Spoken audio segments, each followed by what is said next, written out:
I talk about this a bit at MoneroCon. I heard someone reference it at Monero area in Guns and Bitcoin, diverter, no KYC, this Uncle Jim, the Uncle Jim model, where you have Uncle Jim within in the family or in the community that is running the infrastructure that has doesn't have like the access where your centralized choke points have. So like that I think is really attractive, especially with this Litewallet server paired with the nodes. Like you have your Uncle Jim running this for your family and friends, and so their experience is optimal through the Uncle Jim. Like that. As long as you don't use your Uncle Sam, though. You don't want to be using your Uncle Sam. Maybe Uncle Jim, but not Uncle. This week on Monero Talk is sponsored by Monero.com wallet. Store, send, receive, and exchange your Monero safely on iOS and Android too. Monero.com wallet is open source, and you always control your own keys. And by IVPN. Resist online surveillance with IVPN, a privacy-focused, audited, and transparent VPN provider that accepts Monero directly. And by StealthEX, an instant exchange where privacy is the top concern. Go to stealthex.io to instantly exchange between Monero and 450 plus assets without having to create an account or register, and with no limits, making StealthEX a simple way to purchase Monero with crypto anonymously. Monero Talk is also made possible from contributions by viewers and listeners like you, and supporting us is easier than ever by typing in monerotalk.crypto in your Monero.com or Cake wallet send address field to send us a tip. This week on Monero Talk, Douglas Tuman interviews Justin Berman, a software developer working on Monero full-time who provides eloquent insights into latest technical developments. The two discuss the recent hard fork, Justin's contribution to Monero, his past involvement with Haveno and current take on the protocol, how to start working with Monero, the implementation of Seraphis Jamtis, upcoming improvements, the power of open source projects, inflation bugs, whether or not Elon and Kanye will transact in Monero, and much more. Monero Talk starts now.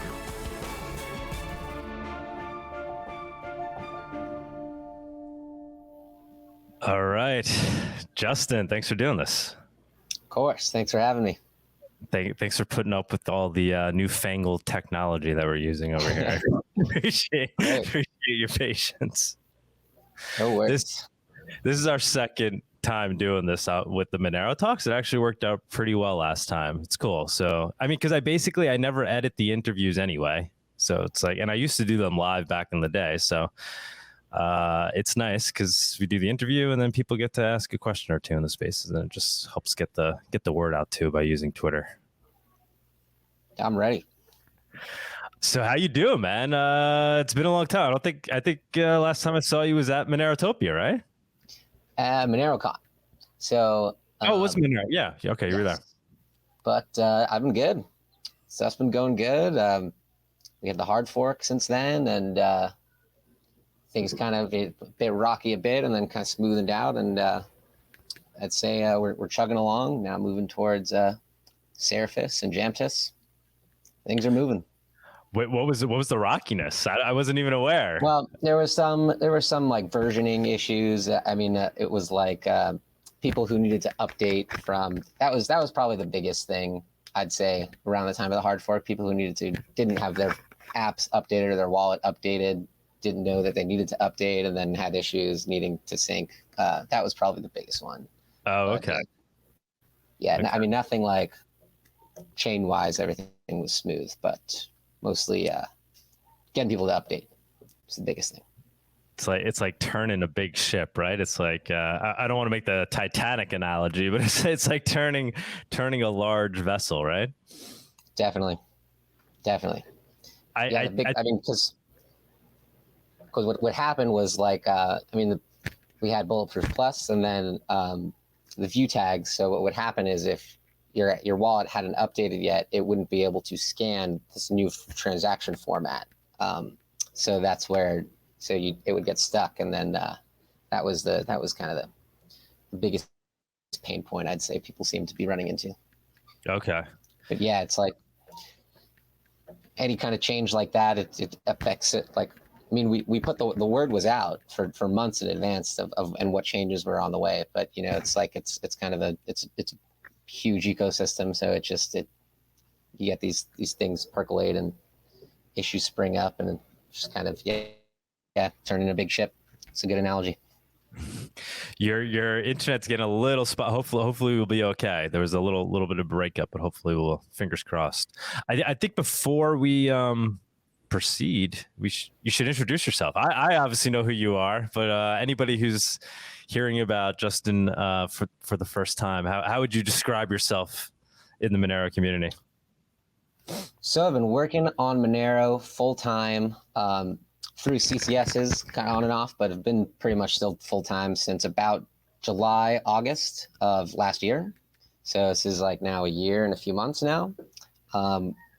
And it has been, and I'm a developer, so just basically the kind of work I've been doing is work across the core of the reference wallets and some work in the daemon. So for example, in the latest hard fork, we had this update where scanning transactions in your wallet can take a bit of time. It's what I'd say one of Monero's pain points and one of its UX pain points. And so I implemented this feature that sped that scanning up. So that was one of the flagship things I'd say I've done last year. That was the tagging. What was that? What was that? The view tags was the view tag. Yeah. Yes, and that was Co's idea. Genius. That was a very clever trick. Very, very clever trick. Yes. Explaining how it works. You hash. So when I send you some Monero, I'll generate a shared secret that only you would be able to derive. And then that secret gets hashed, and then we take a byte of that, and that becomes the view tag. One byte of that hash, rather than continuing with some more expensive cryptographic operations that your wallet would need to do when basically trying to decrypt every single transaction in the chain to see which one belongs to you. We can skip some steps with just this little 1 byte hash that speeds it up by about like 30% or so in that range. That's awesome. Very, very clever idea by Co. Right. So it's a quick way when your wallet is scanning the blockchain to see what transactions are relevant to it. It can find those transactions fast. It doesn't have to scan every single transaction individually, essentially, right? It still does have to. It has to scan every single transaction still, but the number of steps that it has to do is cut basically. So like there's a few expensive operations that it has to do, and right, doesn't like deep scan or something. Okay, right. It could quickly, in a quick overview scan, it could quickly eliminate some right away. Be like, no, those aren't. Yes, exactly. Right. That's it. That's so cool, man. I mean, I feel like that's like a lot of what improving Monero is about, right? It's like figuring out these little puzzle tricks that right? Is that basically what it's coming down to at this point? I mean, so that concept, so Tevador took that concept and then thought it through and how to apply it in a more ingrained way into the protocol that would enable a particular tier as part of the potential Seraphis / Jamtis upgrade. So he then took that concept and then, or he or she, whoever Tevador is, and then applied it to create this new form of tier that I think is also really awesome. That's just building from that idea. So I'd say, like that's kind of a series of upgrades. Is how it seemed to be. I mean, that's just been the general history of Monero is what it's been, how I've seen it. It's you start with your small size ring signatures, and then you move on to ring CT, where we hide amounts and all that, and then like kind of these series of upgrades along the way to optimize or improve in various places. How you feeling about Monero right now? I mean, now that you've looked at the code pretty closely. I would say closer than 99.99999% of all society. Most of us wouldn't even begin to understand it. So now that you've looked at it for well, you were working for, we should say, right? Weren't you working on Haven before this? Yes. Right. So it's similar. So you were kind of already looking at Monero, because that's a fork in Monero. So I imagine you learned a lot about Monero during that time as well, right? Yes. So I started working on Haven about February of last year. Right. And actually, the first task that I had, like within on the Haven side, was forking the Litewallet stuff that like MyMonero had created, and forking that for Haven and repurposing it there. So a lot of that code, actually, shout out to Paul Shapiro on that end. A lot of that code actually took. So the Monero code base is heavy. It's very, very heavy. There are particular points to it that are specifically relatively complex, really long functions that are kind of difficult to see how all the pieces fit together. In particular, there's one piece called, we refer to as like wallet 2. It's just this massive wallet file that just does a whole ton of different stuff. Now, MyMonero had to strip out a lot of the core wallet functionality, and it was implemented in a bit of simpler code that I felt was a bit easier to get my head around completely. So it was definitely a nicer introduction into the code base from my end. And I shout out to Paul Shapiro for that on that end. And then since then, I was kind of able to just kind of piece by piece get through the Monero code base. How I feel about it? I think there are definitely areas for improvement, specifically in the wallet 2. That's one area that just kind of just keeps growing, and I'm even at fault for some of that too. I've worked in wallet 2 and added some complexity into there as well. That's just like, it just has felt like it's really difficult to get around that. Like when you want to work on a new feature, that's just seems like the easiest way to get through, and like you just kind of have to like get through the various edges of wallet 2 and figure it out. Now with Seraphis and Jamtis. Wait, can you just explain what do you mean with wallet 2 is the name of, what are you referring to as wallet 2? So there's this file in the Monero code base. So in the core Monero repo. Now in the core Monero repo, there is the daemon, the node that you run. Like there's that software, and then there's there are a few other different software programs that are put out within the main repo. And there is this wallet file that basically, it's like the meat that powers the CLI wallet, the RPC wallet, and the GUI wallet, and other wallets in the ecosystem also like will use or around wallet 2 and rely on that as the kind of core logic of their wallet software. Now, so wallet 2 is this one file that is it's kind of like, it is the powering that it's like the beast where like the core of it all lives, and it's a really, really long file. It's got like, I think it's over 10,000 lines of code. Forgot the exact number on it now, but that's what I'm referring to. This particular file that just is kind of handling all this core logic that lots of wallets use. Got it. And then you was leading to the next thought when you were saying with Seraphis, once Seraphis is added, that it's gonna. So one idea with Seraphis is to basically start fresh with a new wallet. Take ideas from Wallet 2, take ideas from wallet software that we've run into, and then just start fresh in a more structured, organized fashion that avoids this kind of building of complexity that has become Wallet 2 and become the beast that it has become. So that's one of the main ideas behind that's powering Seraphis right now. And there's this working group that's been meeting every Monday to discuss this, and our Brunner, Renee Brunner, has been running those kinds of group discussions. There's a whole GitHub repository that kind of has been the house of a lot of these discussions, and so that's basically some effort is heading in that direction at this point in time. Sorry, I'm distracted. I pinned to the spaces, monerotopia.com. We're having the conference in Mexico. So anybody that's listening in spaces, check that out. Justin, maybe we could get you down there as a speaker. What do you think? I know we tried to get you at the last Monerotopia. You felt like it was too soon, that you weren't worthy yet to get up on stage. Obviously, I certainly thought you were, and most certainly think now. What do you think? Are you? Would you? I'm in. You're in. All right. All right. That was not staged, guys. That was live. That was live. Awesome, man.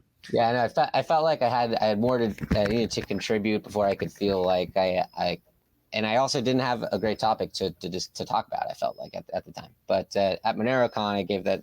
Then it felt like there was some good content to that I could speak on. So yes, I feel like I'm sure. You've been doing a great job, man, too. And I don't just mean in like what you're doing in coding, because obviously as you can tell, I understand what you're saying. You're putting in layman's terms, but I wouldn't be able to go look at your work and tell if you're doing a good job or not. But also just in terms of the way you're handling it in the community, your whole style. Thank you. You're very humble. It's good. We all, yeah, much appreciated, man. So I guess what my question was though, like the Monero code itself. So after looking at it for all this time, like how do you currently feel about the protocol? Like obviously guys are constantly tweaking it. It's like a never ending battle, right? But how do you currently feel about the protocol? Okay, so the core protocol, the stuff that like handles, for example, validating transactions. That's a very isolated component of the code base that is very, it was touched for Bulletproof Plus. And I went in and touched some of it for the view tag stuff, but it's a very isolated part of the code that isn't really tweaked very often. Like and when it does, it gets a lot of eyes on it, and that's like that stuff has been sitting there. Now, like, then you have other parts where you have like processing the pool or individual components of that, where there's another or how to relay transactions and things of that nature, connection protocol, P2P stuff. That stuff has been touched more frequently, I'd say, and it does get a bit more tinkering with, I'd say, as different issues come to light or different updates need to be made. I'd say that stuff does get touched a bit more, but as far as like concern is where you seem to be going in the direction of like concern over things being touched that could end up, we end up with an inflation bug or like some crazy stuff like that. I was really more referring to like just like how you feel about it in terms of how private Monero currently is, how transaction heavy, how heavy the transactions are. Like, is it good? Is it working well as digital cash currently in terms of how it's coded, or is there do you see there's like some other low hanging fruit like improvements to be made? Like that's. I'd say it's definitely working well as spec'd. It's the blocks are chugging along nicely. Like nodes are running fine.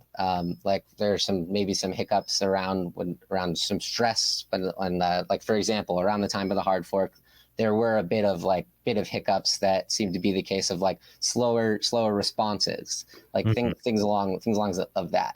Now, like general privacy, small issues come up every once in a while that are deserving of fixing, like that are in smaller spots. They're like, I can explain, like for example, one that was pretty recent was if you had a particular setting in your node where you exposed a particular service, it's called ZMQ. If you were using that, a particular thing, which not all nodes do, and the node was in this particular in this particular stage of, it's called an epoch and it's how Dandelion ++ is implemented. Basically, okay, so a refresher on Dandelion++. So the idea behind Dandelion++, when I submit a transaction to a node, to my own node, I don't want to be giving up the information that my node is the one that submitted this transaction to the rest of the network. In the event that there are malicious nodes on the network and adversaries who are listening in to try and see where transactions are coming from. So Dandelion++ is a way to try and obfuscate where a transaction originated from. Now, there is this particular edge where if you were using this particular totally separate kind of service that is this particular thing that you exposed on your node, and your node was also exposed to the outside world, then in that case, and then it was and if your node was in a particular epoch of Dandelion++, in that case, you could end up revealing that a transaction originated from the node. So that's one like caveat thing. It's been patched, but that's a thing where you have a combined set of circumstances. Someone has to know the bug, the vulnerability to exploit it, and what it ends up could potentially revealing is that a transaction originated from the node. Now, that doesn't compromise the amount in the transaction. It doesn't compromise the receiver, the sender. You'd have to be building up a graph, and you have to be collecting a bunch of transactions to then try and create a graph, sort of, and then try and guess linkages between transactions for that to end up like really harming privacy in a deep way. Now, it's still an issue. It's still an issue that needs to be patched, but it's not like some huge thing. And like things like that are like come up, and it kind of happens. So now, generally speaking, as far as like longer term direction of Monero's privacy, the idea with Seraphis is to massively bump the ring size in Monero. That's like one of the core driving features, and now rehashing what the ring signature is and how Monero utilizes it, how it fits into the privacy properties of Monero.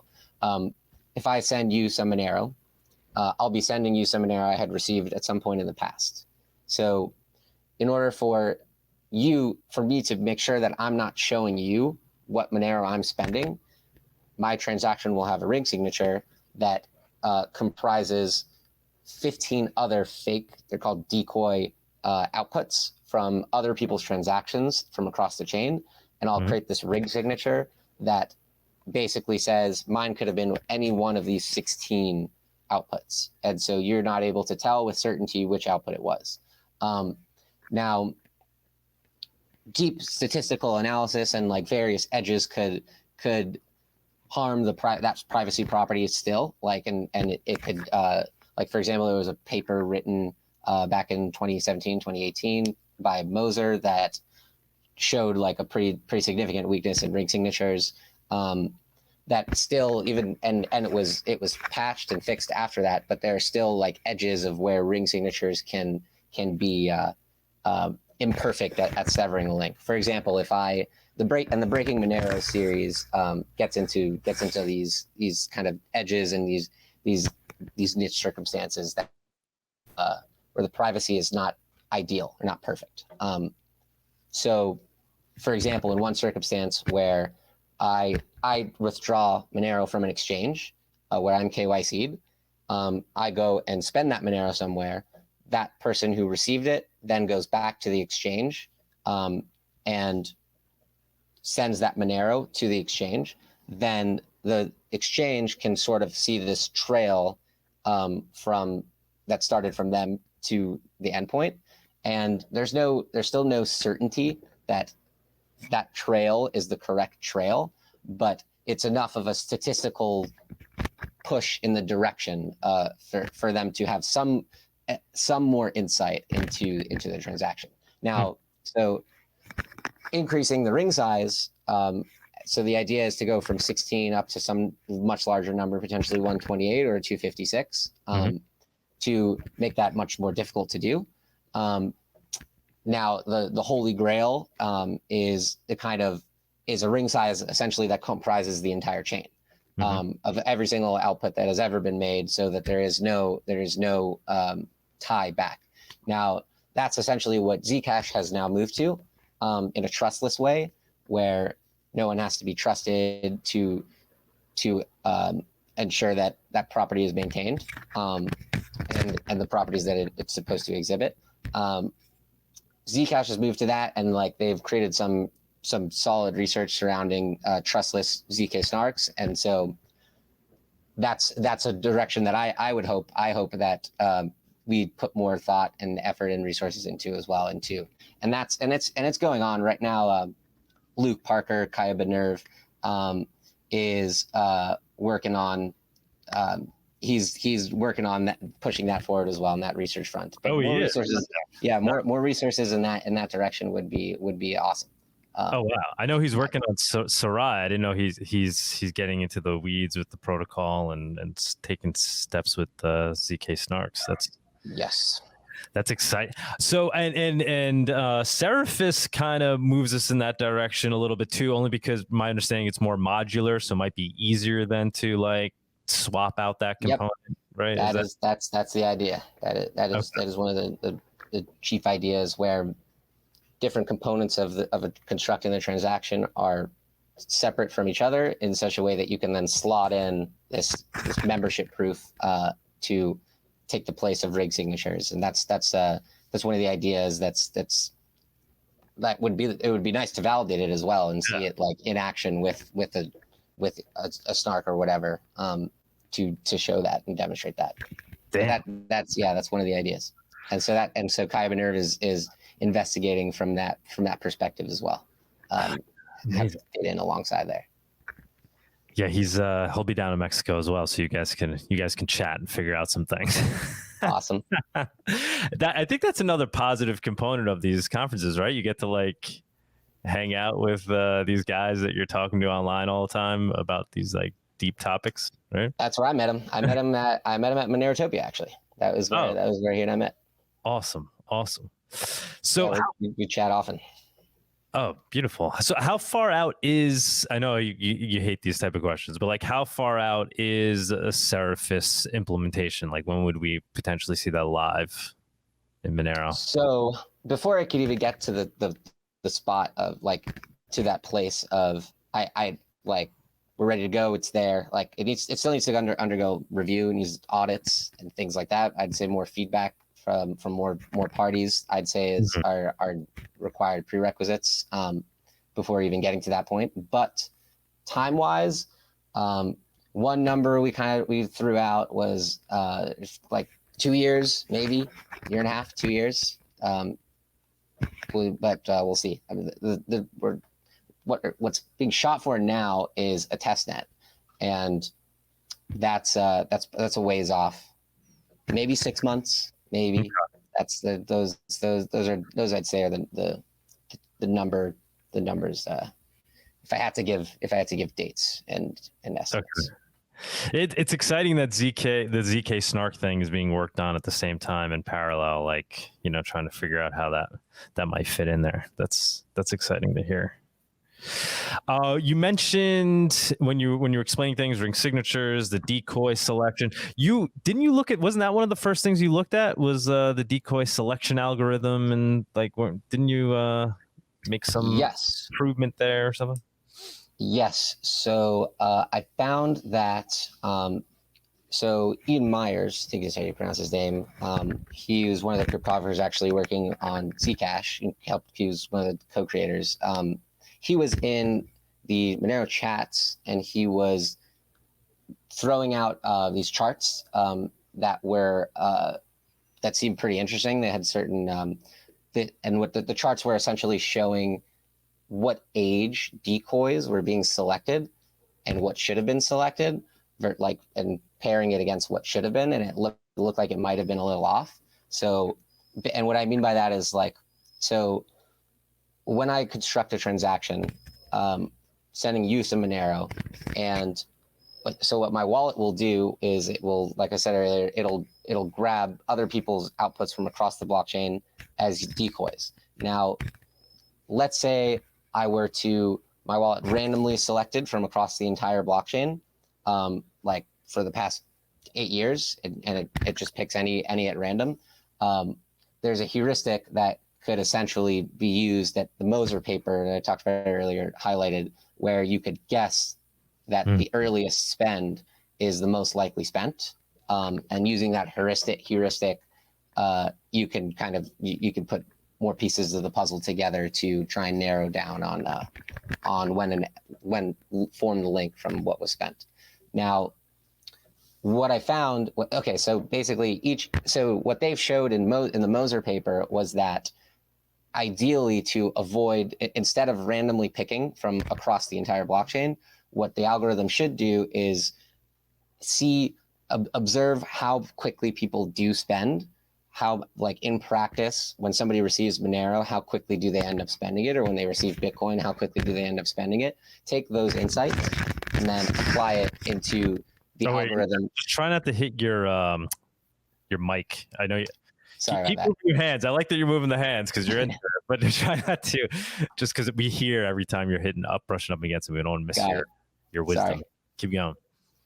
So the algorithm basically okay, where was I? So to have the optimal algorithm that essentially hides which output or tries to best sever the link from yours to another, instead of randomly selecting, which could be from any transaction from across the blockchain, what you would ideally want to do is match the actual observed spending patterns that people observe how quickly people churn outputs and how quickly people spend when they receive, and how quickly it takes them to then spend subsequently. Then select decoys that match that spending pattern. So that's essentially how the algorithm is constructed. And that's what the Moser paper showed to do. Now, in that implementation, what ended up happening was a couple of things. There were a couple issues.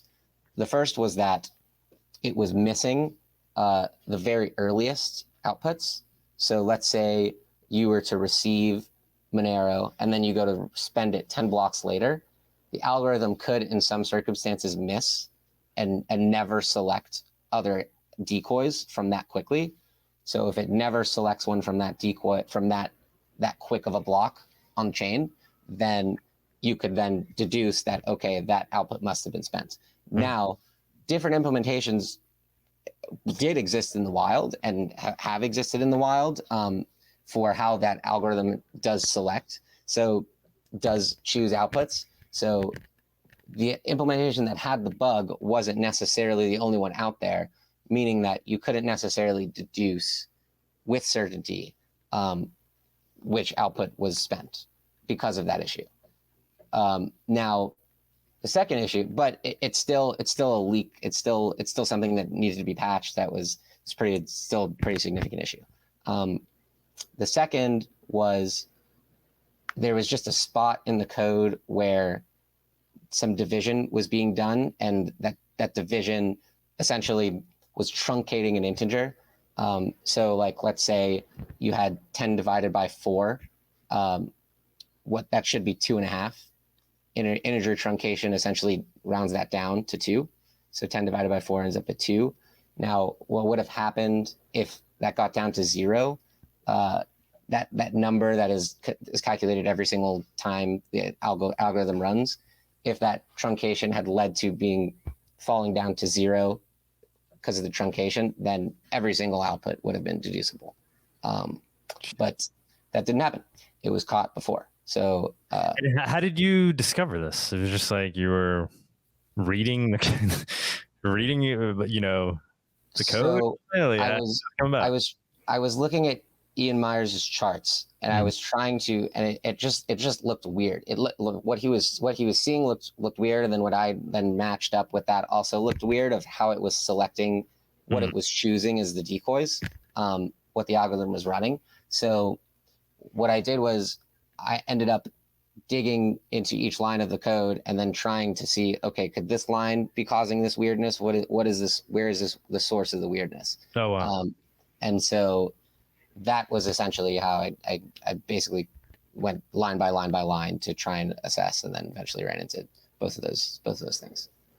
Awesome, man. And that's why Monero wanted you to come work for it, right? At that point, we're like, get this guy on board. It was the first Monero thing I did after Haven. After Haven. You mentioned inflation bug before, and then I cut you off because it was a different thought. What is your let me phrase it this way. What do you see as like kind of the weakest point with regards to Monero, or like what would keep you up at night with regards to Monero? Is it like the ring signatures that that it's not perfect privacy tech? Is it like the transactions are heavy, so Monero maybe can't scale the best? Is it inflation? Is it potential inflation bugs? Is it something else, like, or you just don't look at it that way?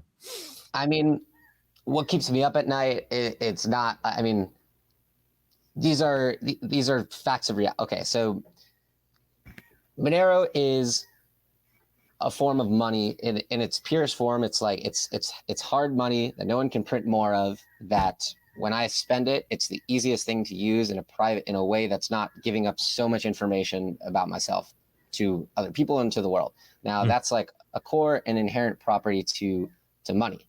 And I think that is like the ideal to like that should be shot for. Now, yes, like what you get still from this is the potential for something as like an inflation bug. It's just kind of it's kind of the reality of the situation, that potential is there. I'd say it's there in Bitcoin. There were inflation bugs in Bitcoin. Now a hidden inflation bug in Monero, I think it's valid to claim that might be more difficult to detect. I mean, it could be impossible to detect until the bug is discovered and someone could be printing. So it's one of those things that's just, sure. I mean, it's an issue. It's an issue that is just like, people should be aware of the risks. I'd say, like I mean, does the Fed keep me up at night because the Fed is manipulating interest rates in a certain way, and because like we have this the system where the wealthy are given money and printed? Does it keep me up? It's I mean, no, but it's an issue with that system. Here's an alternative that has its set of pros and cons that I find more attractive. No, so it's just like that's how. I often describe it as the risk going down with time with regards to the inflation bug, because more people like you are looking at the code. There's more chance that something would be discovered. So with time, the odds go down that one exists. Would you say that that's fair and accurate to say? Or how would you? Probably. I mean, looking at Bitcoin, so I think the earliest inflation bug, I could be wrong, but I think it was an overflow issue that was like, probably would have been caught with more eyes on the code and more effort put towards more people reviewing and all that stuff. Now the second inflation bug was something like, I think wasn't discovered till I think 2017, 2018 and it happened because somebody introduced a bug from like trying to optimize a certain thing. And that's after Bitcoin had already gotten a bit bigger. So being truthful, I'd say the risk of more low-hanging fruits goes down of some kind of bug like that. But I mean, the risk is there and needs to be vigilantly watched for, and cause for at least some level of skepticism towards updates, and like as long as like there's a core that is, I mean, money being put towards audits and like heavy, deep effort towards deep review, like is always critical and is always something that should be strived for. I feel. Yeah, I would hope so. As a convoluted way to say, I mean, sure, it probably does go down to an extent, but the risk doesn't dissipate. It doesn't dissipate. Right. We shouldn't act like it's going. We should always be vigilant.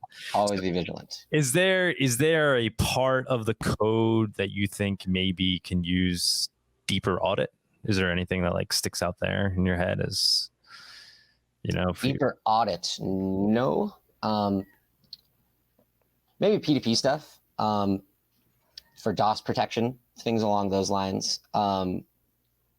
Maybe you could use eyes with more networking power and capacity, I'd say. That's probably one. There was a particular contributor who came around and worked on some pretty interesting things and found some pretty interesting things that were nestled within there, and then kind of disappeared. Name was Perfect Damon, anonymous contributor. And so like having someone around who's digging into networking issues, which now VT Nerd is also picking back up, and so more eyes in that area would be nice. I'd say for sure. Awesome. In that section. When did the Perfect Damon thing revelation happen? It was about a year ago. I think they submitted a PR that had that demonstrated a few issues in the code there. It took some effort to get those fixed. More eyes in that area would be nice.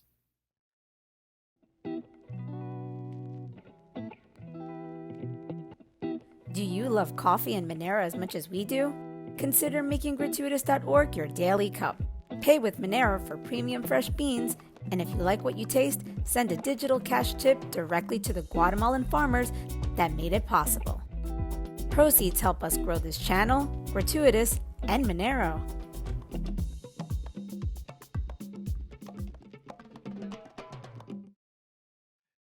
Often, like people note Monero as being one of the most, worked on protocols, right? Kind of the largest amount of contributors. How is that looking these days? Is there a healthy development community right now? How would you? I'd say so. I'd say there are PRs that come in from different people.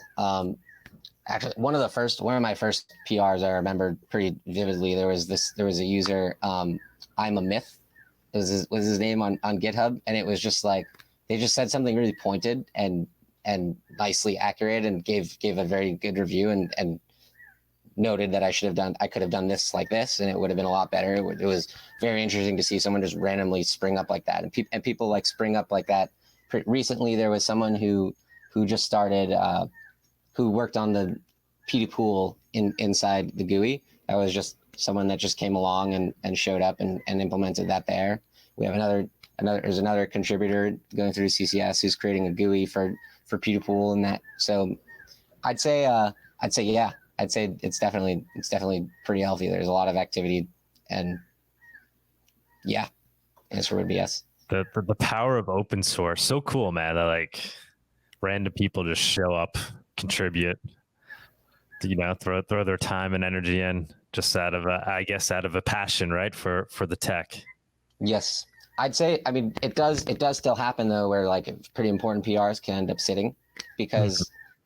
Because sometimes a lot of this code takes a lot of effort and a lot of time to actually get into, review, and understand. It's actually a sound patch, and that just takes a lot. That takes man hours. So sometimes PRs like that could end up sitting for a bit, and I think it's kind of it's a product of a mostly volunteer driven community as well, which is. Has its set of pros and cons at times, I'd say. So, but I would still say it's like relatively healthy. Things sit, but they eventually get like when the need really arises and there's enough of a push in that direction, stuff moves. So, how about this concern that people talk about, like the code itself, like where it's being housed, whatever on GitHub, like the fact that we're relying on this, this third party. Are there thoughts, plans being made there to? I heard that they are. Well, first of all, the way Git works is everyone downloads the software essentially. So like I have the complete repository on my computer. Tons and tons of other people have it as well, and I'm sure tons of people have backups in tons of different places. So the software is pretty solidly distributed, regardless of even GitHub goes down. Now. There's still there's interesting discussions on GitHub that take place on GitHub, on PRs, things like that. So I've heard haven't verified this myself, but I've heard that there is a steady backup that is, I don't remember exactly where it's backed up to. I think it's to a GitLab instance, but all the comments, all the reviews, all the issues, everything is also backed up in there. So if something were to happen on GitHub's end, could pick back up from right there. Okay. But I mean, I'm sure there would be it would throw a wrench into things for a little bit, but I mean, I think it's kind of Monero's pretty well decentralized at this point. That I mean, it would just take a coordinated ship to then move towards another spot. That I think would happen if it needed to happen. Who currently is the lead maintainer right now? Obviously, it's not Fluffy. Then then it was that guy Snipa, I think, right? So who currently is the lead maintainer? I don't think anyone has that title. I'm not sure if anyone has that title. But how like code gets merged and reviewed and pushed out. Usually it works like code will have multiple rounds of multiple reviews, multiple approvals from different people. And then once it reaches that bar of acceptance, then Selsta or Luigi Luigi is the one who ultimately has the merge power. So Luigi is the one that's, I guess you could say he or she or whoever is that has taken that title. Maybe, I don't know. But they're the ones finally doing merges, and Selsta also is kind of knows. Selsta has like the best view, I'd say, of all the different components and all the different changes that are being made, and like has the best view on each PR and best view of how releases are flowing as well. So I'd say it's split between them two. That kind of role, you could combine them into a co-lead maintainers, I'd say. Selsta and Luigi. And Luigi, yeah. Both are anonymous. Amazing. And then how's Monero Moo these days? Is he going strong? I think so. I think I mean, not as strong as he used to, for sure, or she. I'd say kind of pared back a bit of the commitments. I think you probably see it in their commit history.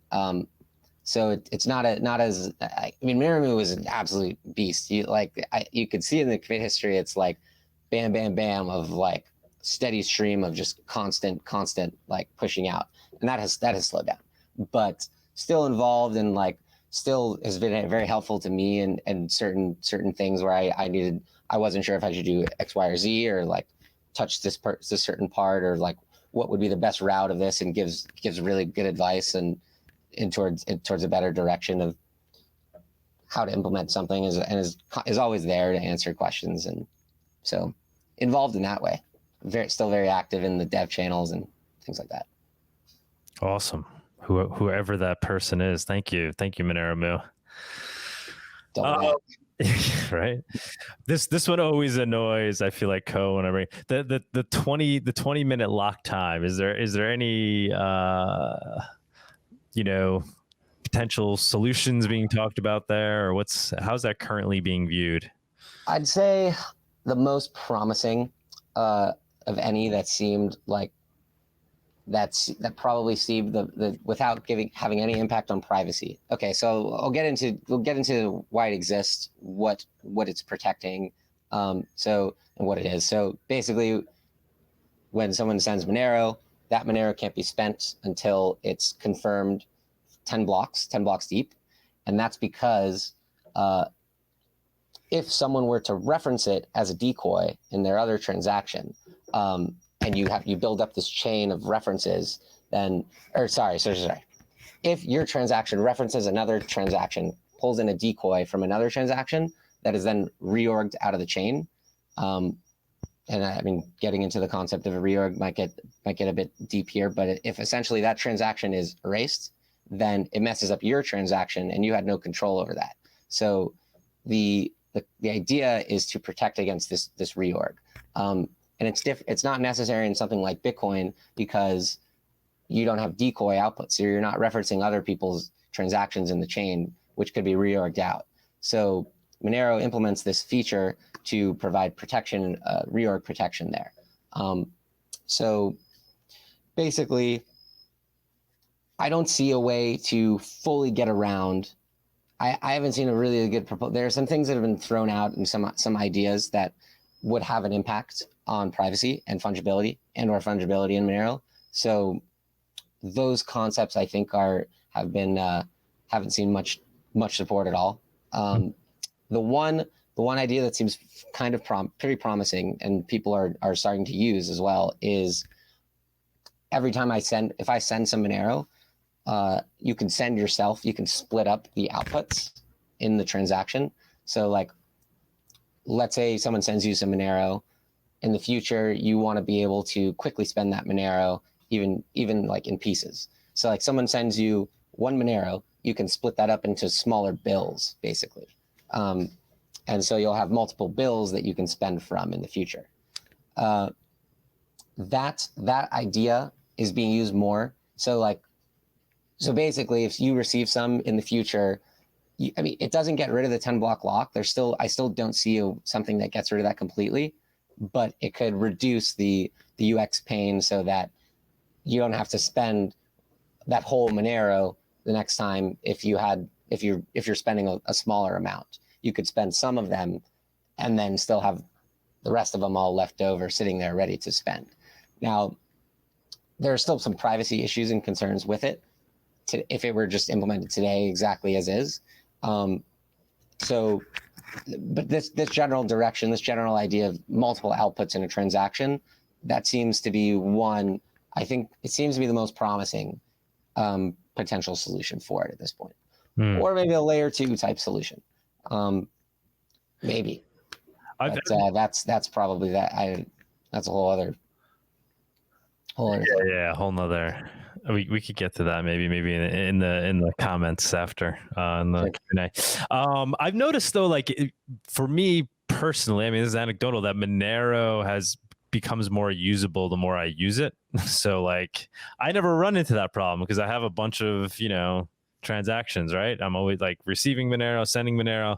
So exactly. And there's many instances where I'm like, I'll send Monero and then send it again very quickly thereafter to something, if I'm at a conference trying to onboard people to Monero and I'm giving it away. So I find that I don't really run into that problem. So it almost kind of goes away the more you use it. Yep, definitely. It's more of something that'd be a pain on new users. Like, right. Yeah. So maybe is that a potential solution? Like when you're sending somebody Monero for the first time and like, in most instances you're going to know, right? Like, is there a way when you send it to them, it could be sent, in a way when they receive it, they could, what I'm saying is, so realizing that now you're going to be sending to a noob who's never, they're just using a wallet for the first time.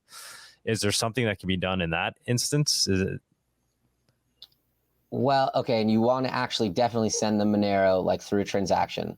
I mean, what you could do is you could split up the outputs. Now, like in so doing, they still wouldn't be able to spend immediately once for one. There's still nothing they could do there. Right. You're not going to avoid that initial wait. Yeah. Right.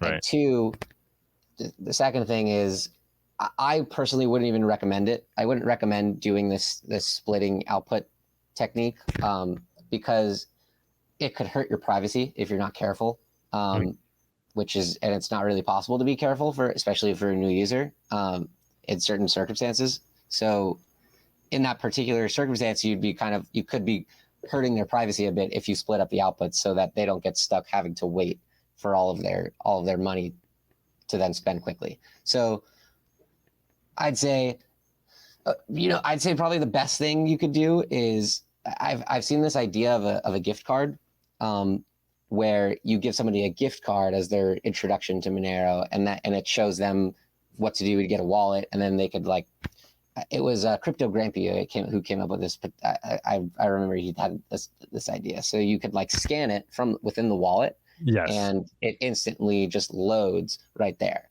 Now, this has the issue of, one, you wanted to make a transaction.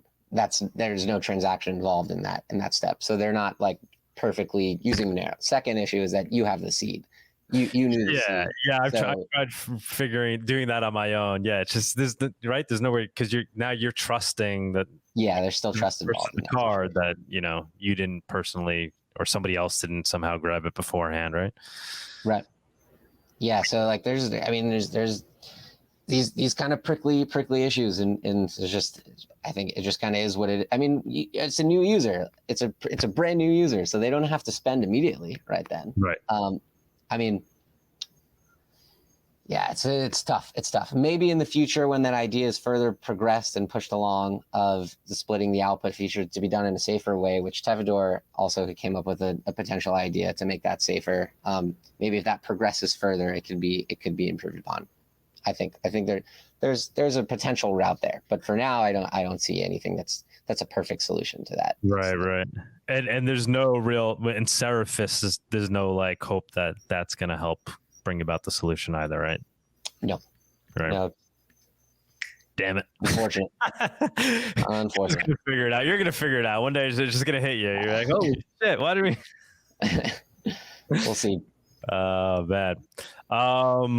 You should write a book, Matt. I mean, obviously you got a lot on your plate, but would you ever consider doing it? Or is anybody like doing that? I know there was the Zero to Monero, that and I don't know if there's other, I think maybe there are other authors, but like, something that somebody who's getting in that wants to start coding, contributing, working with Monero, like what is like the go-to reference right now? Like like you figured it all out on your own, but like, I'd say like the best, like the way to get into it.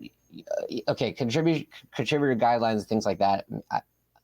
Even still, it would be. I think it would still be difficult. Like, so my advice when people ask is, and what I did is like you sit in the chat channels. You sit in Monero Dev, Monero Research Lab, or Monero Community. Any of the ones that seem closest to line. Like you sit in there, you lurk in there, and you listen, and you see what pain points people are expressing, what issues are showing up, what research problems there are, and from there you kind of like you pick topics that pique your fancy there, and then from there something that interests you will pick up, and then you go look in the code and see how to fit that to fix some solution, fix some small problem that gets at the thing that interested you. I think that's the best advice that I could give. Like you have to expose yourself to the wide facets of Monero, like, and where development is, and from there you'll be pulled into the things that interest you. And I think that's probably the best. I think. I mean, it's the way I got into it. It was listening in on the chat channels, like, because there are a lot of GitHub issues and things like that, but it can still be hard to navigate those issues at times. So sitting in the chat channels and then seeing particular things that caught my eye and caught my attention towards things I'd want to work on, that's basically how it worked for me. And I would say it's good advice that could hold. Awesome. Just generally using Monero too. I mean, using Monero, like feeling, identifying potential pain points and seeing how certain things can be better. Like I got really into working on the Litewallet stuff too, not only because that was what I actually started with in the Haven side, but like the issue of having to sit and wait for your phone to scan, and syncing. So like if you haven't used your wallet in some over some period of time, you could end up sitting there for a bit while it syncs. Mm-hmm. That issue can be pretty painful, I think. So I mean, not for someone who's using Monero all the time. It's one similar to the 10 block lock thing, but it's something that I think can be a bit of a turn off, and just it could be annoying. It's just annoying. So then I got really into Litewallets and the Litewallet ecosystem, because that's a solution to that where you could have a Litewallet server that is sitting, always scanning the chain for your transactions, and so that once you load your wallet, you pick it up, it just points to your own server, and then it's just instant loading, right? And that's how the Litewallet is set up. And then I was interested in speeding that up and working on view tags and things like different background sync features, because that's a UX pain with Monero that I feel and identify with and want to make better. So that's just been my development flow, and that's how I would advise most people to how they should think about it. Right. One way to think about it. Right? Start tinkering it. Look, yeah, whatever you, if you want to, if there's something about Monero you want to fix, start looking under the hood. Yep. Shit, man, but I don't I don't know how many people like you exist that are capable of doing that though. But they're out there. They're probably gonna come across this interview. There's a ton of different languages too. There are a lot of different language components in Monero that you don't even need to necessarily know C++ to get started. Like there's people who know different languages can jump in and contribute in different areas. Like so there's different levels to what your contribution could be for sure. And the wallet sync thing that you're talking about, obviously you just, with the view tags, but now you're working on the background wallet sync, right? Implementing something that HYC came up with, right? Did we cover? I don't think we covered that. No, we didn't. Yeah. So that is basically, the idea is you could leave your wallet open and running. So like on your computer or on your phone, and it can run in the background and be perpetually scanning for your transactions without the spend key loaded in memory. So right now, for example, Monero, they do implement a way to background scan for your transactions as long as you don't close the wallet and you make sure that gets kept open, which some phones aren't very friendly about, but it basically already implements it, but it has this issue where the spend key is loaded in memory. So which is a bit of a security concern, if something were to get access to the spend key because it's sitting there in memory, then that's just, you ideally don't want your spend key out and hot for long periods of time. So this idea with the background sync is an explicit way to trigger this background process where the spend key is wiped from memory. And so all that's left in memory is your view key, which can only see incoming transactions and can't actually be used to spend your Monero. So just that is out in memory and is running, scanning for your transactions. And so once you come back to the wallet, it's instantaneous. So I have the PR is submitted with the feature. It's implemented in the GUI wallet as well, where you could just like lock the wallet, you press lock, or have the inactivity lock trigger. So if you're just not using it for a bit and you just walk away from your computer, if you turn the feature on, what'll happen when you walk away is that you'll need the password to get access to get the spend key back. So it's just it's a bit of a security improvement to potentially make it easier for this background scanning to run. Okay, so that's the idea. So you're not worried about your key somehow being stolen during that period of time? Is that right? Basically, like it's a security enhancement, essentially. Now, so do we ever get to the point where like a Monero or a Cake wallet, we open it up and it's synced? So it's not a light wallet. It's not connecting to a server. It's just syncing the old-fashioned way. But are there things? Do we get there eventually, or that's just something that we won't be able to fully overcome? I don't think truly you can like sync in the background, or that's more of an issue with. I know with like iPhones, there's probably more. Right, iPhones didn't even implement it. Android. But yeah, just curious what your take is on that. So I don't think, as far as I can see in the research I've seen, I don't think there is a perfect way to maintain like the ideal level of privacy, the perfect level of privacy, and still allow an instant sync. I haven't seen anything that would allow for that. Now there is this idea that's part of Seraphis and Jamtis, this new tier where it's a light wallet tier that has better privacy properties than current light wallets do, but you're pointing to a server that can still tell some information, and that information could potentially be used to still link transactions, but it's much better than how it is today. Now, like, especially because the server can't see amounts. And I mean, that's probably the biggest thing. And then it's still is not able to definitively identify which outputs you've received and spent. It's that view tag. Remember that view tag idea so the idea is that the server can only see the e-notes, is what they're called in Seraphis, or basically the only see potential transactions that are yours. So it doesn't know for sure which ones are yours. It can scan and pick up the potential ones. So that's an idea where it's a move in that direction. I think it's from what I've seen, I think it's the best move, the potential best move towards in that direction, where you could have the quickest scanning, but it's still not perfect privacy, but it's improved. And I would still encourage everyone to be running their own node and running their own server alongside it. So that, I mean, that's still the default. Is still like what I would say is the best thing to do.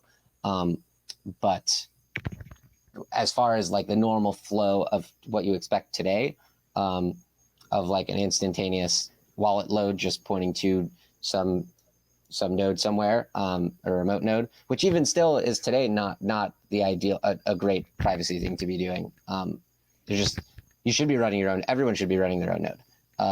Like that's the ideal in the future.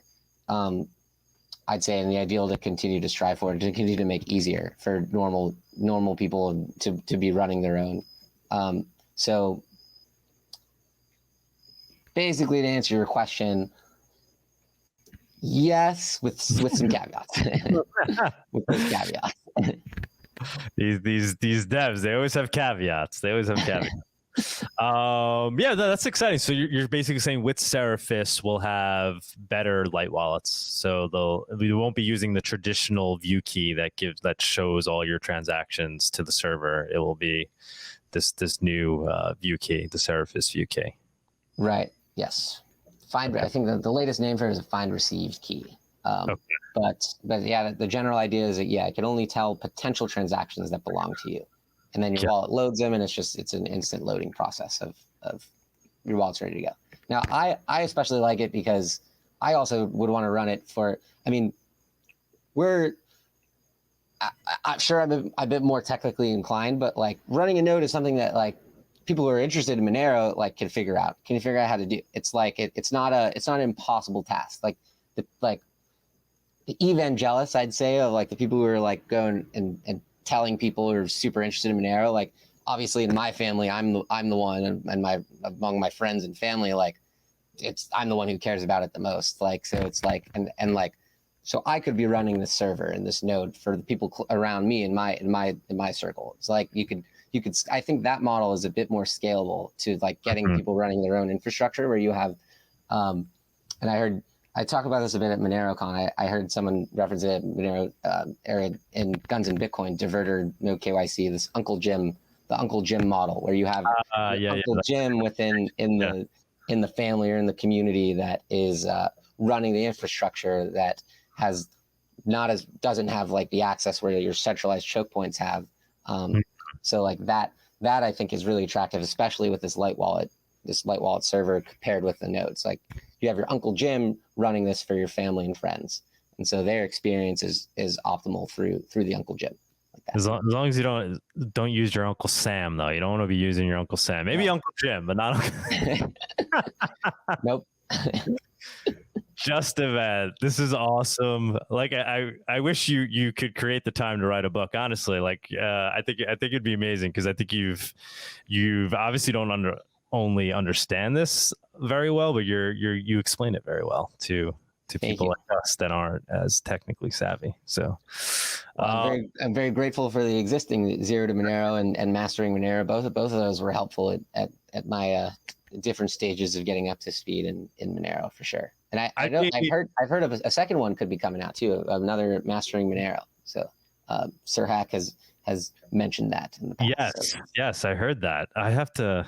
It'd be awesome to get him at Monerotopia. I don't know is he public? He never wanted to come on the show because he says he was kind of his English isn't his first language. I don't think it was so much wanting to hide his identity, but I don't know.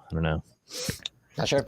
Definitely don't want to blow up his spot. But Mastering Monero though, that gets pretty. It's definitely Zero to Monero. It amps up pretty quick. Like I read it, but I quickly stopped understanding it once it got all extremely mathematical. Like I hear you. it gets pretty heavy pretty fast. I hear you. Last Haven. So you used to work for what's your current take on the Haven project? I gotta ask, because I mean, obviously you're quite familiar with that. I'm just curious, with like the Luna disaster, algorithmic stable coins. I always thought it was a great idea in theory, right? We could have, a private stable coin, a Monero, a fork of Monero that acts as a stable coin. Sounds great in theory. Just curious, what's your current take on the concept and Haven project itself? Good question. So, I'd say the Luna experience definitely changed, put a bigger dent in the general concept, I'd say, and what happened there. I mean, it's the risk was always there of a blow up like that. Like, of course, like it's like I thought like the death spiral situation was a possibility, and now like observing how harmful that was for people and how what ended up happening to so many people was not I don't know, it's like playing with fire. Is the concept. I think it's like playing with fire, and is it something that okay, I agree, like the concept of a stable coin has been, I mean, Tether has been very helpful for people, and it seems to be pretty helpful for people who need access to dollars in different countries that don't have access to any traditional banking. So like these stable coins have been helpful in that capacity. Now, I mean, ultimately we'd want to be striving for a world where like you have strong foundations, I'd say. So like, do I think that dollars should be the foundation of like which they currently serve as the reserve currency of the world? It's not something that I'm super. I was never really in love with that side of it either. Anyway, but I don't know. I'm a bit more. I know they're working on something that also improves upon the. They're trying to have a separate game theory mechanic where you have like extra collateral, but at the end of the day, but it's still intrinsic collateral, like it's within the system. You still would need Haven. At the end of the day, that death spiral mechanic, I think, is just it's playing with fire, and playing with fire to create this system that is trying to like piggyback off of already a system that I think is not the ideal foundation that to strive for. Right. So yeah. So basically, those are kind of my views on it. But, damn, you're more of a Monero purist than I am. No, I agree. I mean, you just what's cool about it could act as a quote unquote haven, right? But the whole goal, if this stuff works as intended and really pans out, right, where you won't be seeking a haven, you'll be valuing your wealth in Monero and using Monero. Do you think we ever get to the point where we use Monero as a unit of account? Because I mean, that's basically what we're saying here, right? So I think it's definitely possible that it's used much more widely than it is today. I think it's a possibility that eventually happens. But like where you see the world, like, oh, that's 0.1 Monero, that's 0.01 Monero, I get paid, 1 Monero a week. Like, do Picos. Yeah. Did you start to see the Picos? Yeah. What do you think? I see it's a possibility. I mean, like, do I think that the entire world will come around to the idea that privacy, fungibility, and currency that functions without giving up so much information about yourself? Do I think the entire world will eventually come around to this concept? I don't know. I really don't know. I think it could take a long time to eventually get there. I think ultimately what would eventually have to happen for that to get there would be for the current reserve, like for the dollars to find much less use in the world, for people to not see, for things to happen where the dollar loses its status externally through different macroeconomic factors. Like, I think it's a difficult path to eventually get there. and I don't know if I eventually see that happening. I think I see it as a possibility. I see it as a possible route. Now, Monero still functions today. Like it still works. It still works as is for people who need it and people who are in circumstances where it's critical to have these properties. So you need censorship resistant money. It functions for its purpose today. Do I think the world is going to move further in the direction where censorship resistant money is a critical thing? Yeah, I think it's a possible likely outcome to occur. Do I think it's a possible outcome, basically. Long-winded answer. Possibly. Monero functions as is today already for the people who need it and will continue to function, I think, for a larger percentage of people going forward as well. Ye and Elon are going to be sending Monero to each other before you know it. Justin, Matt, thank you so much. I think we'll conclude this part of the show. Yeah, we'll end it there. And then do you have a minute to jump into Spaces to do some Q&A? Yeah, let's do it. Awesome, man. And I guess before we go, just if you officially want any links you want to throw out there, places where people can follow you, learn more about what you're working on, anything you got to? I'd say my CCS proposal would be the best place to follow what I'm working on, and my GitHub. Both and maybe see what the PRs I'm putting through, and then I include updates in my CCS proposals, showing what I've done and what I've been working on there. So I try to be pretty comprehensive when I give those updates. So awesome. I think that both of those would be good spots. All right. We'll throw that in the show notes. And I think you are, obviously you're on Twitter. It's at J Berman, right? So obviously you guys will see him there. You can follow him there. All right. So let's do the move over. You ready to go? Ready to go. So go ahead, Chill. What's going on? You got a question for Justin? I do. I actually have 3 questions. Hey, Justin. Hey. Hey.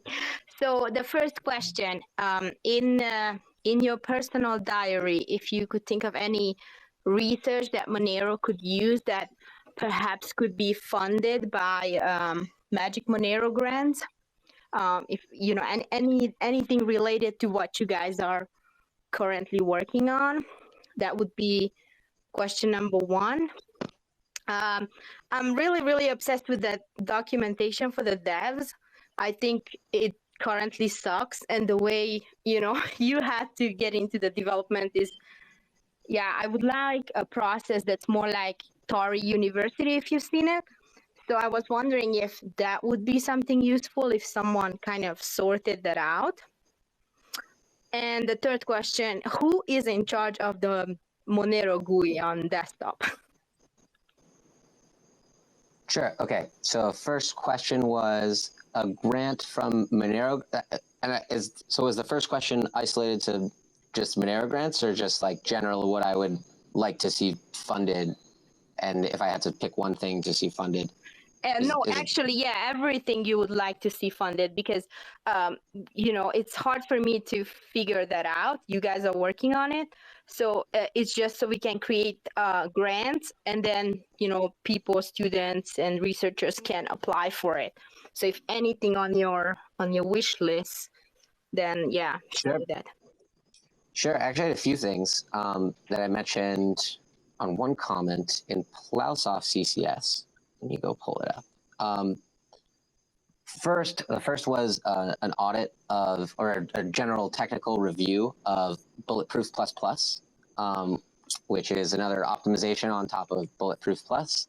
That one particular person released a paper describing the implementation, and I believe there's a CCS currently in draft and still soon to be merged, I would think, to fund CipherStack to review Bulletproof++.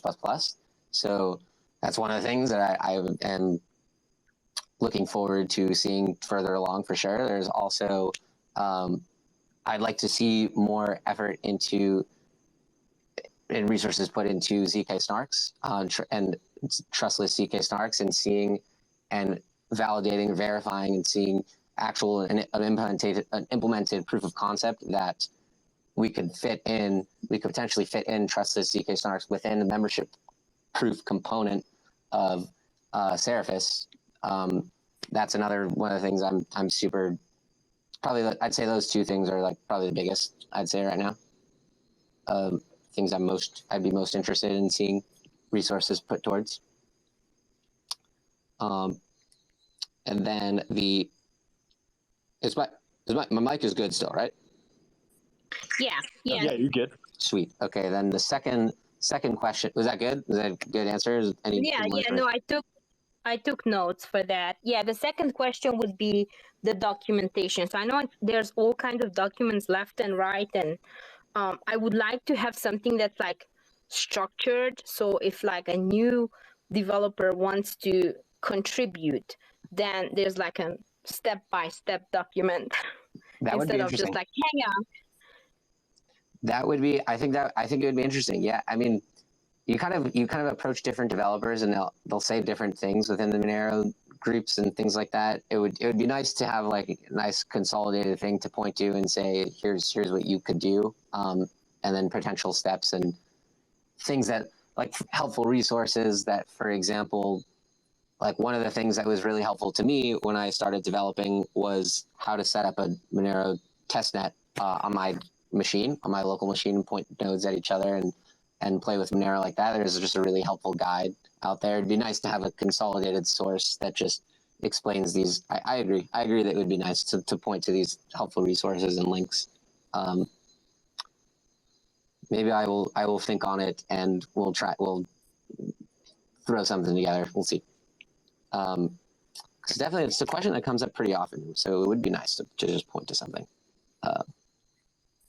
Yeah, it's especially students, like they are interested. Like I always get asked like, how can we contribute? And it's all over the place. Like we're like, well, basically you can just do whatever, and you can go to all these different chat rooms.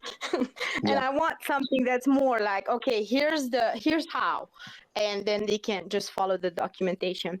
So and the last, the Monero GUI. So I don't know if that's under you guys' jurisdiction, but I find that to be like probably the worst user experience out of everything Monero has.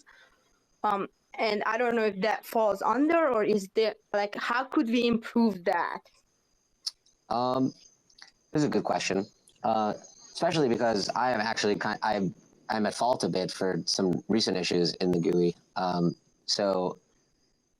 And I'd say that was a product of my not focusing as much effort on the GUI, and I was focused more on all the different features that the GUI supports, and I was focused more on the CLI and the RPC wallets, which then bubbled up into causing a pretty bad issue for GUI users, because I didn't realize that needed to be checked as well in the GUI, which was using that logic that I changed internally on the other side of the code. How to fully improve? Okay, you ask who's like managing it. It's also the same. I think Celsa and Luigi are both like pretty involved on the GUI side, and are also consistently. Celsa is very helpful in consistently testing features as they come out. Plowsoft is a new CCS. Recently funded in the CCS, and one of his specific tasks who I actually requested that he take on was testing features in the GUI wallet as well. And he's picked up other issues and recent things I've done that cause issues in the GUI. That's been helpful. So actually putting resources towards people dedicated, focused in the GUI is nice, especially for quality assurance testing and things of that nature that affect the user experience. As far as getting it to an optimal UX, I don't know. You have to list out all these issues. You have to list out all the issues that are in there, and then you need developers who then are particularly interested in making them better in the GUI. How do we get that interest of more people focused on the GUI That's I don't know. How do we get more people interested in Monero? That's a kind of a similar question. I'm not sure. I don't know. I don't have the answer to that one. Sorry. I wish I did. Those are some tough questions. Great questions, Shell. Anything else, or what do you get? No, that's it. I'm glad I had the chance to pick your brain, because these things I just can't find out otherwise. Yeah, I'm loving these Q&As. This is good. Everybody gets to participate in the Monero talks. In case I missed any questions, which I always do. D Martian, man, what do you got? Hey, it's been a while since I saw you in Miami, Justin. I want to talk to you a little bit about what keeps me up at night, and see if you had maybe something that might make me sleep easier, or something to clarify. There's a lot of silence when it comes to seeing. Nobody's really had any big incidents of catching someone with Monero by a weakness through it, either in present or in retrospect. So you found weaknesses on your own, and we're now living in a world where we see that there's national attention. There's government documents talking about Monero specifically. There's funding being given to developers who are they're given funding, basically, teams to be able to research and try to find holes that maybe that might be hard to spot without a lot of resources. So we're in an asymmetrical kind of situation where maybe you can't spot everything just by happening to come across something or seeing something looks funny, unless there's certain tools maybe in place or testing methods. Are there any testing methods or tools that you have to see, maybe with Decoy algorithm selection, that what we have currently or running on the test net, that what's running is not able to come up with any kind of discernible patterns, or the algorithms that are in place aren't able to be canceled out as noise, or some of the situations that you found out yourself? Well, first of all, there are tests. I mean, there are unit tests that specifically focus on the decoy selection algorithm in the code that unfortunately weren't able to catch what occurred before. Now, I mean, those are designed to test that it's functioning as expected. Now, like it's pretty difficult to get that down perfectly, because like these were different components and edges that would be thrown into the mix under particular circumstances that then cause issues with the algorithm. And like it's kind of like a cat and mouse game of like, if you know to test this, you'd be able to you'd have to know the issue first before being able to a test would give you what you need to know. Okay, you could be consistently observing and running and analyzing the chain to see if there are issues, which is the work that Rucknium has been doing with Ospiad. So that's one route that Rucknium has been exploring and pushing forward. And trying to essentially use what has been observed in the past to make something to improve the algorithm going forward. So there's some effort in that direction as well. Does that answer your question? It does. Yeah. No, I know it's very complicated, and I know it's never 100%. So yeah, I just was kind of, but I hadn't heard anyone describe kind of what goes into it currently. And I know a lot's been going on with a lot of people. So thank you for that. My only other question was just because I saw it on the agenda meeting with Fluffy Pony today, there was talk of a layer 2 on their Monero talk, or their Monero monthly conference, but it was an in-person meeting only. Has anybody been hearing anything about a layer 2 for Monero?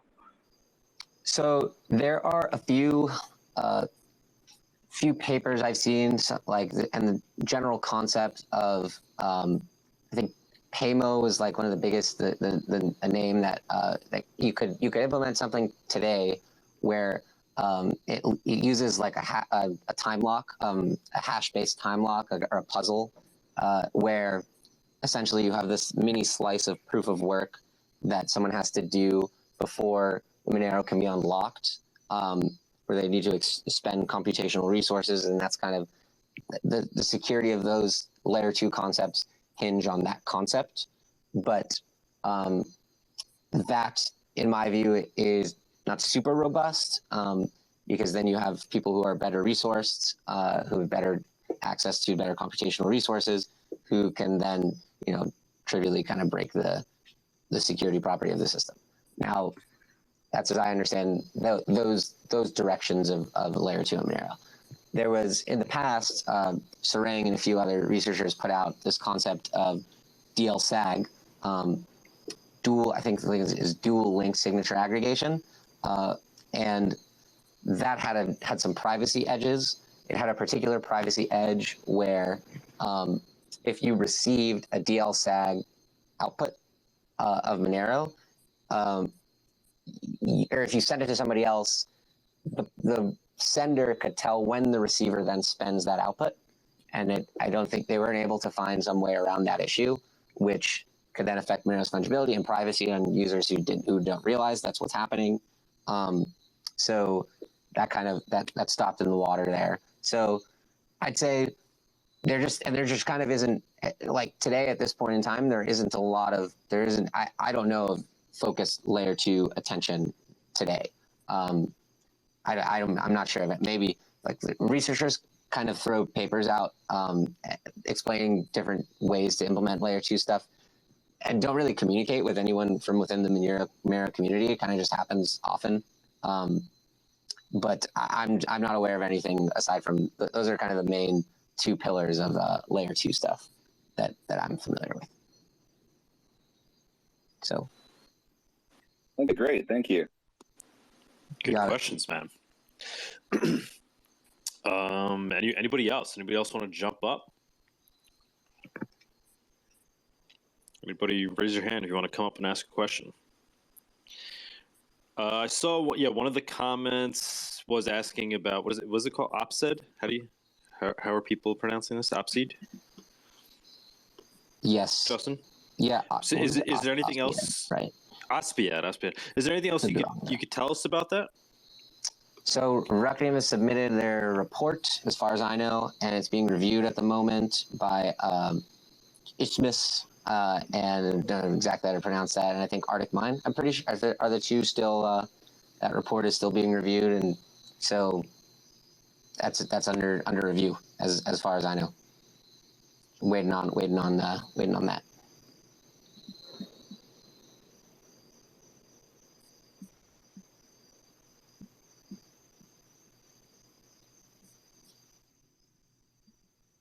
Any updates? Do you know if anyone's still working on Tari? Because that's a Monero sidechain project. I looked at their Twitter and I didn't see any activity, and I'm like, well, maybe Fluffy Pony stopped working on it. I don't know. I don't have any Tari updates. Somebody get Fluffy in here. Robbie, what's going on, man? Yeah, I've just caught the last of this. I was actually about to go to bed and I realised you guys were live.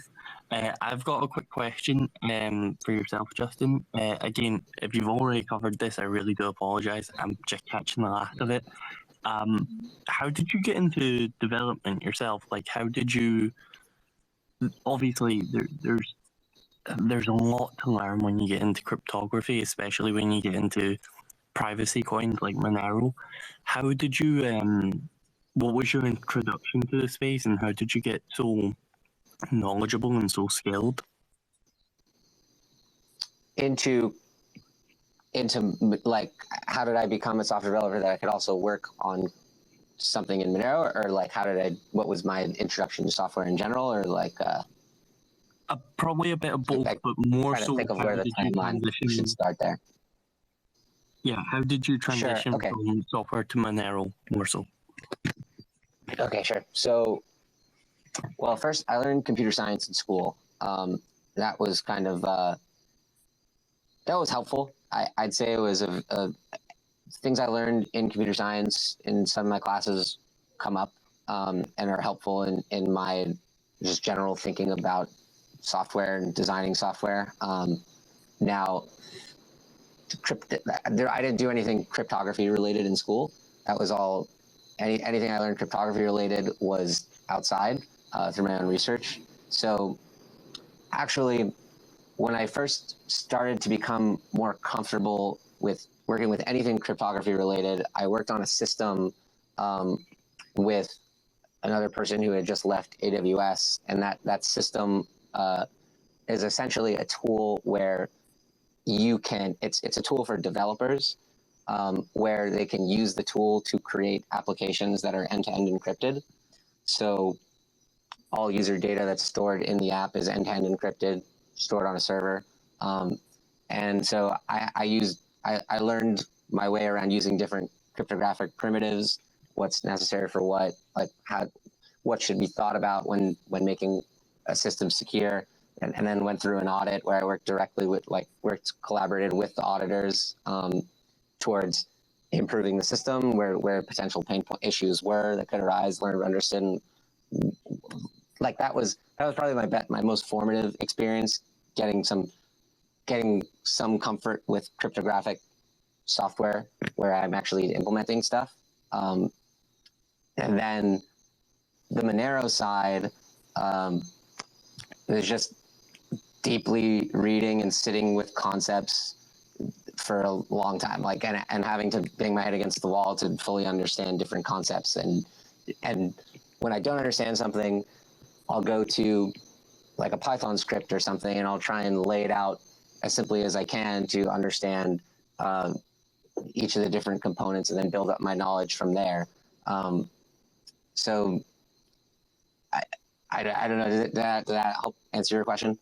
And I mean, yeah, you went above and beyond on that one. You answered it, and then you answered the follow-up question before I got a chance to answer it. That was fantastic. Thank you very much. I really appreciate you taking the time to answer that question so in depth. You got it. Good question, man. Good question. It just takes work. It just takes work and effort. If you're super interested in it, you find a concept that like gets you thinking and like a problem that you want to understand and solve better, and then you just kind of really have to bang your head against the wall until like you figure out what the pieces are involved towards solving the problem. It's just like, because throughout my career as a software developer, that's how any problem and any like difficult problem in front of me, it's really the only way to solve them for me. And then through that, the knowledge comes through having to figure out answers to questions, sitting with them for a long time.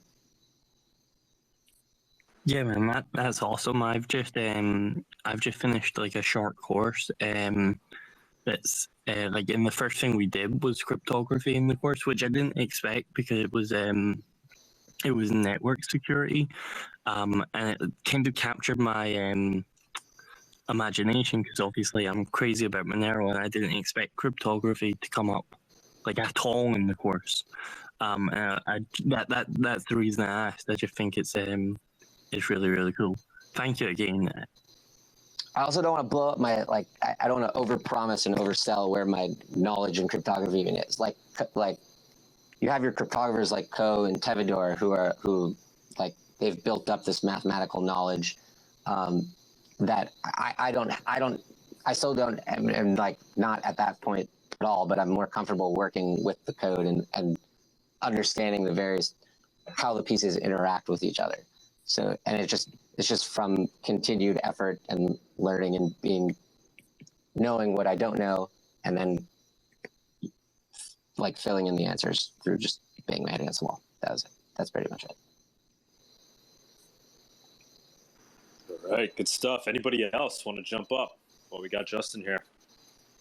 Anybody? Raise your hand. Request to speak. All right, man. I think we'll leave it at that. Let you get back to doing God's work.